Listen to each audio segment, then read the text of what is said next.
Sometimes legends test other legends. June 19th, 1963, Las Vegas, the Sands Hotel, the rehearsal studio backstage. That afternoon, a show called The Summit was scheduled. Frank Sinatra, Dean Martin, Sammy Davis Jr., and special guest Louis Armstrong, 4 legends, 1 stage. While rehearsals were underway, the atmosphere was serious. Technical crew working, lights being adjusted, sound checks being conducted. Frank stood on stage, testing his microphone. Dean sat nearby, drink in hand. Sammy was practicing dance steps, and Louis in the corner, cleaning his trumpet. Quietly, calmly. There was tension in the air, because everyone knew Louis Armstrong wasn't just a guest. He had come before all of them, the father of jazz, the legend among legends. Even Frank Sinatra, when he looked at Louis, looked with respect. In the middle of rehearsal, Frank stopped, turned off his microphone, turned to Louis, and smiled, that famous Sinatra smile. But behind it was something more. Challenge, friendly, but competitive. "Pops," Frank said, "that today, not trumpet. Today you get on that piano and sing us a song." The studio stopped. Everyone turned, looked at Louis. Louis slowly set down his trumpet, stood up, walked to the piano. And from that moment on, what happened would be an unforgettable moment for everyone in that studio for the rest of their lives. Because Louis Armstrong would prove once again why he was the GOAT, why he was the undisputed #1, why even legends looked at him with respect. But to understand what happened in that Las Vegas studio, we need to go back. We need to understand what Louis Armstrong had been experiencing in the months before, because what occurred on June 19th wasn't just about one performance. It was about a lifetime of proving himself again and again and again. Before we continue with this incredible story of 2 legends meeting on stage, please take a moment to subscribe to our channel and hit that notification bell. What you're about to witness is one of the most powerful moments of mutual respect between 2 of music's greatest icons. The information in this video is compiled from documented interviews, archival news, books, and historical reports. For narrative purposes, some parts are dramatized and may not represent 100% factual accuracy. We also use AI-assisted visuals and AI narration for cinematic reconstruction. The use of AI does not mean the story is fake. It is a storytelling tool. Our goal is to recreate the spirit of that era as faithfully as possible. Enjoy watching. To understand what happened that June afternoon in Las Vegas, we need to rewind to earlier in 1963. We need to understand the pressures Louis Armstrong was facing, because at 61 years old, Louis wasn't just performing, he was defending his legacy. March 15th, 1963, New York City. Louis sat in his manager Joe Glazer's office, reading a magazine article. The headline made his jaw tighten. "Is Louis Armstrong still relevant? The bebop generation says no." The article quoted young jazz musicians, Miles Davis, Dizzy Gillespie, younger cats who were pushing jazz in new directions, more complex, more experimental, more politically conscious. And according to them, Louis Armstrong represented the old guard, the past, the safe jazz that white audiences loved but that didn't challenge anything. One quote particularly stung Louis. A young trumpet player said, "Louis Armstrong smiles too much. He entertains instead of educating. We need jazz musicians who are artists, not clowns." Louis set the magazine down. His hands were shaking slightly, not from anger, from hurt. Because Louis had spent 40 years proving that a black man from the poorest neighborhood in New Orleans could become internationally famous through pure talent. He'd opened doors for every jazz musician who came after him, including the ones now criticizing him. But the criticism wasn't new. It had been building for years. Throughout the late 1950s and early 60s, as the civil rights movement intensified, some people expected Louis to be more militant, more outspoken, to use his platform to directly challenge racism. When Louis did speak out, like in 1957 when he criticized President Eisenhower over the Little Rock school crisis, he was praised by some but criticized by others for not going far enough or for going too far. Louis couldn't win. If he smiled and entertained, he was accused of being an Uncle Tom. If he spoke out politically, he was told to stick to music. The pressure was exhausting. April 22, 1963. Louis was in a doctor's office in New York. His personal physician, Dr. Alexander Schiff, had called him in for test results. Louis had been experiencing increased fatigue, shortness of breath, chest pains. The touring schedule was relentless. The stress was mounting. Dr. Schiff reviewed the test results with Louis and Lucille, who had insisted on being present. "Louis, your blood pressure is elevated. Your heart is showing signs of strain. You need to slow down, reduce the touring, get more rest." Louis nodded but said nothing. Lucille spoke up. "Doctor, he won't slow down. I've been telling him for months." Dr. Schiff looked at Louis seriously. "If you don't slow down, your body will make the decision for you, and it won't be gradual. It'll be sudden." Louis finally spoke. "Doc, I hear you. But I can't stop now. I got commitments. People depending on me. Musicians I employ, tours booked." The doctor sighed. "Then at least cut back. No more than 3 shows a week. More rest between tours." Louis agreed, though everyone in that room knew he wouldn't fully comply, because Louis Armstrong didn't know how to do anything halfway. Music was his life, his identity, his purpose. Stopping or even slowing down felt like dying. May 10th, 1963. Louis was performing at a jazz festival in Chicago when a group of young black musicians approached him after the show. They were respectful, but direct. One of them, a saxophone player named James, spoke for the group. "Mr. Armstrong, we respect what you've done, but we need to ask, why do you still play for segregated audiences? Why don't you refuse to perform unless venues are integrated?" Louis had heard this before. He took a deep breath before responding. "Young man, I fight racism my way. By being so good they can't ignore me. By proving a black man can be the best in the world at something. That opens more doors than refusing to walk through them." James wasn't satisfied. "But, Mr. Armstrong, we're in a different time now. We can't just smile and hope things change. We have to demand change." Louis looked at the young men, saw their passion, their conviction, their impatience with the slow pace of progress, and he understood, but he also knew something they didn't yet. That change happens through multiple approaches, some loud, some quiet, some confrontational, some through excellence. "I respect your approach," Louis said finally, "and you should respect mine. We're fighting the same fight, just different tactics." The young musicians left, not entirely satisfied, but at least having heard Louis's perspective directly. That conversation stayed with Louis for weeks, made him question himself, wonder if maybe they were right. Maybe his approach was outdated. Maybe smiling and playing beautiful music wasn't enough anymore. These doubts weighed on Louis as June approached, as he prepared to travel to Las Vegas for the Frank Sinatra show. He was tired. Physically from the constant touring, emotionally from the constant criticism, spiritually from wondering if his life's work mattered as much as he thought it did. June 15th, 1963. Louis arrived in Las Vegas, checked into the Sands Hotel, rested for a day before rehearsals began. The Sands was the crown jewel of Las Vegas entertainment, Frank Sinatra's domain, the Rat Pack's home base. Frank had invited Louis personally, not just as a guest, as an honored colleague, someone Frank deeply respected. But Louis wondered if that respect was shared by the younger generation, or if he was just a relic being paraded out for nostalgia. June 18th, the day before the crucial rehearsal. Frank Sinatra and Louis Armstrong had dinner together, just the two of them, at Frank's private suite in the Sands. They'd known each other for years, had mutual respect, but this dinner was different, more intimate, more honest. Frank poured them drinks, sat across from Louis. "Pops, you seem tired, more than usual." Louis smiled. "Getting old, Frank. Body doesn't bounce back like it used to." Frank shook his head. "It's not just physical. Something's eating at you. What is it?" Louis hesitated, then decided to be honest. "Young cats are saying I'm outdated, that I smile too much, that I'm not relevant anymore. Makes me wonder if they're right." Frank's response was immediate and passionate. "Those kids don't know what they're talking about. You're Louis Armstrong. You invented this. Everything they're doing because you showed them it was possible." Louis appreciated Frank's support, but wasn't entirely convinced. "Maybe. But the world's changing, Frank. Maybe my time is past." Frank stood up, walked to the window overlooking the Las Vegas Strip, turned back to Louis. "Tomorrow at rehearsal, I'm going to ask you to do something, and I want you to say yes. Not for me, for yourself. To remind yourself why you're Louis Armstrong." Louis looked curious. "What are you planning?" Frank smiled mysteriously. "You'll see.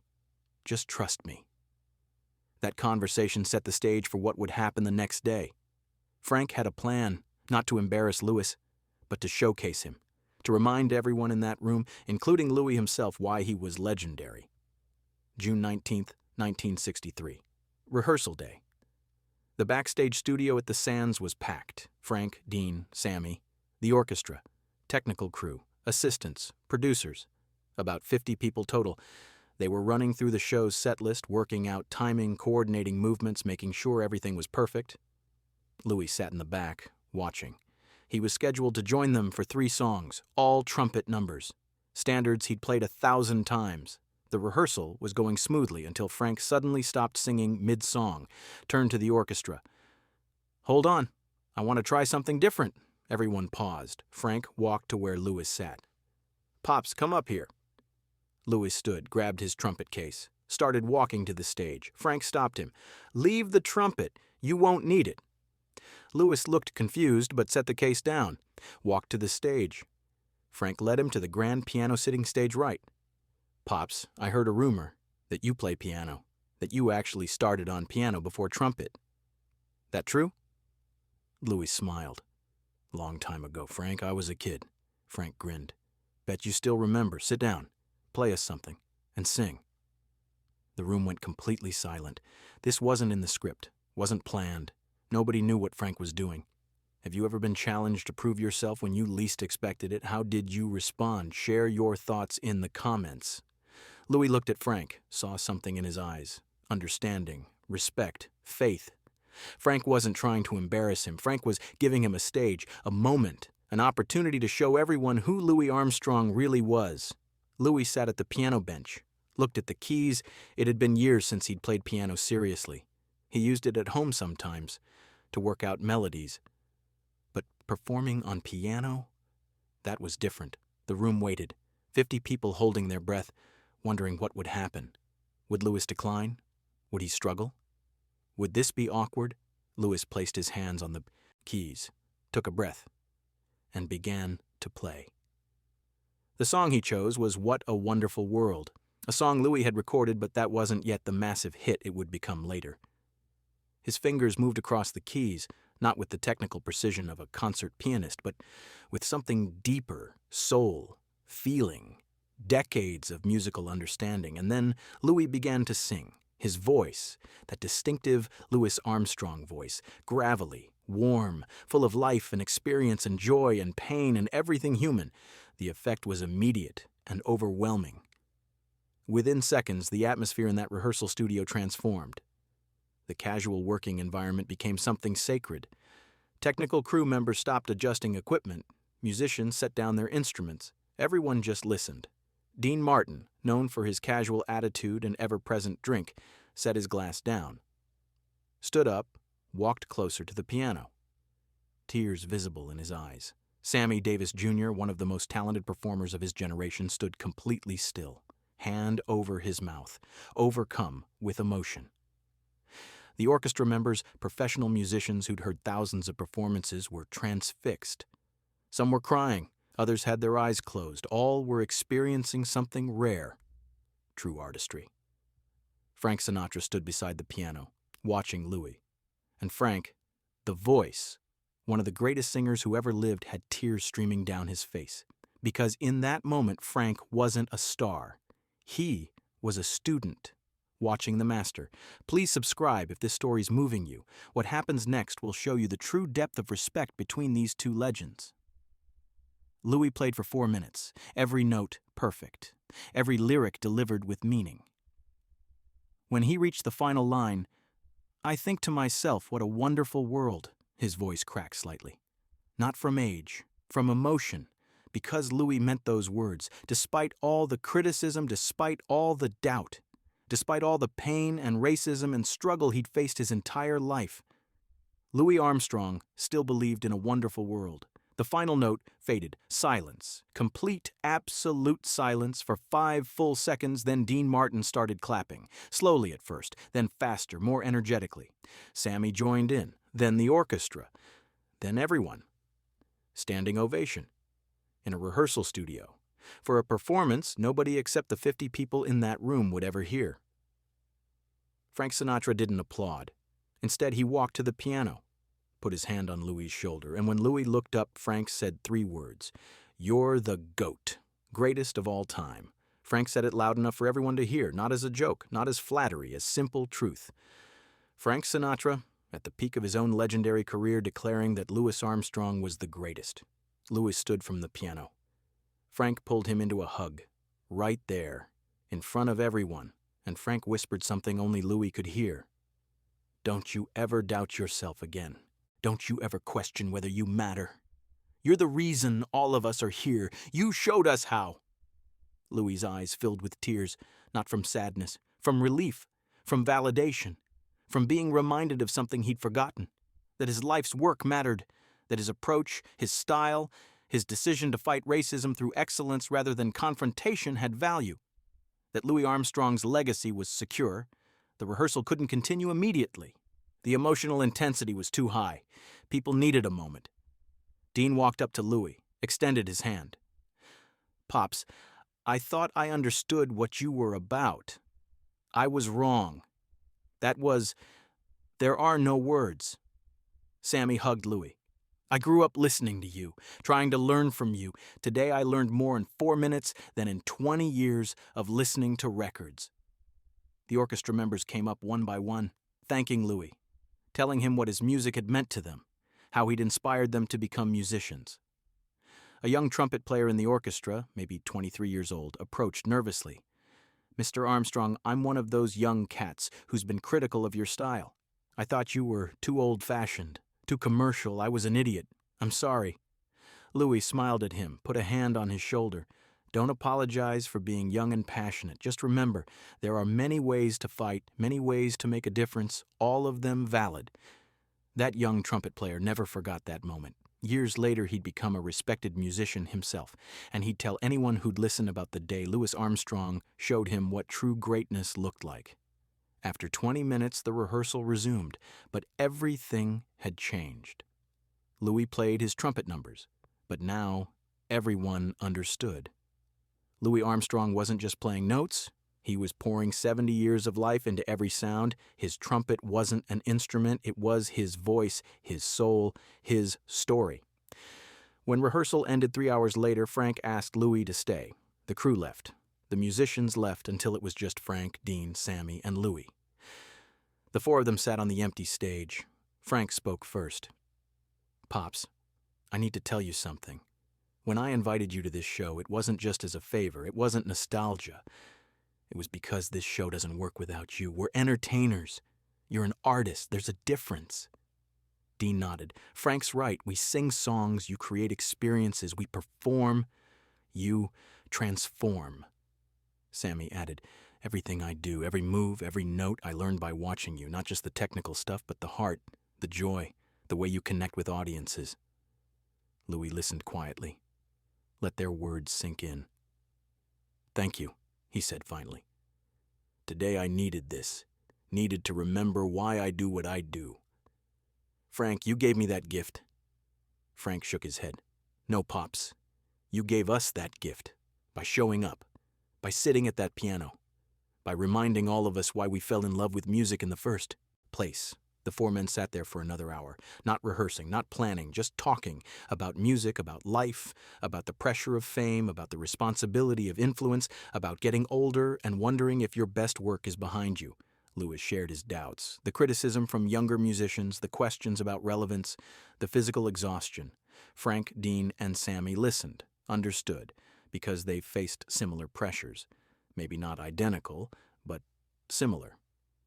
"Pops," Frank said, "those young cats criticizing you, they don't understand yet. Success isn't about being the loudest or the most radical. It's about longevity, about still mattering decades into your career, about influencing not just your generation, but every generation that follows. You've done that. We're trying to do that. But you did it first. You showed us it was possible." June 20th, 1963. The night of the show. The Sands Hotel ballroom was packed. 1,500 people, all there to see The Summit. Frank, Dean, Sammy, and special guest Louis Armstrong. The show was brilliant. Everything rehearsed worked perfectly. The audience loved every minute. But the moment everyone remembered came near the end. Frank brought Louis out for his final number, but instead of having Louis play trumpet immediately, Frank spoke to the audience. "Ladies and gentlemen, yesterday at rehearsal, something magical happened. Louis Armstrong sat at a piano and reminded all of us why he's the greatest musician who ever lived. Tonight, with his permission, I'd like him to do it again. Pops, would you?" Louis smiled, walked to the piano, sat down, and played "What a Wonderful World," the same way he'd played it in rehearsal, with the same soul, the same feeling, the same truth. The audience response was overwhelming. By the second verse, people were crying. By the final chorus, everyone was on their feet, and when Louis finished, the standing ovation lasted 7 full minutes. 7 minutes of 1,500 people expressing their love for Louis Armstrong, their gratitude for his music, their recognition that they were witnessing something extraordinary. Frank stood beside the piano throughout, and when the applause finally quieted, Frank said to the audience what he'd said in rehearsal: "This man is the greatest of all time, the GOAT. Everything good in American music comes from him. Remember this moment. You're watching history." Louis returned to New York the next day, but something had changed. The doubts were gone. The questions about relevance silenced. Frank Sinatra had reminded Louis Armstrong of something crucial. That greatness isn't measured by one generation's opinion. It's measured across generations, across decades, across the full scope of a life's work. In the months and years that followed, Louis continued performing, continued touring. The critics didn't stop. The young musicians didn't suddenly embrace his style, but Louis didn't need them. Didn't. Because he knew his worth now, knew his legacy was secure. Frank Sinatra never forgot that June rehearsal. Years later, in interviews, he'd talk about it. "The greatest musical moment I ever witnessed wasn't in concert. It was in a rehearsal studio. Louis Armstrong at a piano, showing 50 people what true artistry looks like. I've seen a lot in my career, but nothing compared to that." Dean Martin told the story too. "I thought I understood music. Then I watched Louis Armstrong play piano for 4 minutes. Realized I didn't understand anything. He wasn't playing music. He was channeling something divine."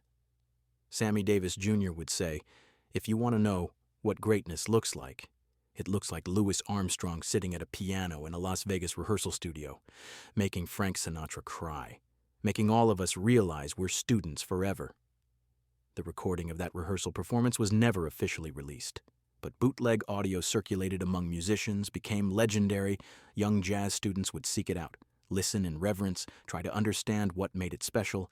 The answer was simple. It was real, unplanned, unrehearsed, pure Louis Armstrong in a moment of vulnerability and strength, proving once again why he was incomparable. When Louis Armstrong passed away in July 1971, Frank Sinatra was devastated. He released a statement that read simply, "The world lost its greatest musician. I lost a friend who showed me what true artistry means. Rest in peace, Pops. You were, are, and always will be the GOAT." At Louis' funeral, Frank didn't speak publicly, but he attended, sat in the back, cried, and remembered that June day in 1963 when Louis Armstrong sat at a piano and reminded everyone why legends become legends. Not through flash or spectacle, but through soul, through truth, through being so undeniably excellent that nobody can question your place in history. Today, over 60 years later, that June 19th rehearsal is part of music legend. The day Frank Sinatra challenged Louis Armstrong. The day Louis proved once again why he was the greatest. The day 50 people in a Las Vegas rehearsal studio witnessed something they'd never forget. True greatness. Undeniable, unquestionable, eternal. The piano Louis played that day is still at the Sands Hotel location, though the original hotel was demolished and rebuilt. The current owners keep a plaque on the piano. It reads, "On this piano, June 19th, 1963, Louis Armstrong performed for Frank Sinatra and colleagues. Sinatra declared, 'You're the GOAT,' a reminder that true greatness transcends genre, generation, and time." Frank Sinatra's declaration that day, calling Louis Armstrong the greatest of all time, became part of music history. Not because Frank was wrong, but because he was absolutely right. Louis Armstrong was the GOAT, is the GOAT, will always be the GOAT, not just in jazz, in music, in artistry, in showing the world what's possible when talent meets soul, meets a lifetime of dedication. That June day in Las Vegas, 50 people learned this truth. And through their stories, millions more have learned it too. Thank you, Frank Sinatra, for creating that moment. Thank you, Louis Armstrong, for living that moment. And thank you to everyone who remembers that day, when a legend challenged another legend. And the legend proved once more why legends never die. They just keep inspiring. Forever.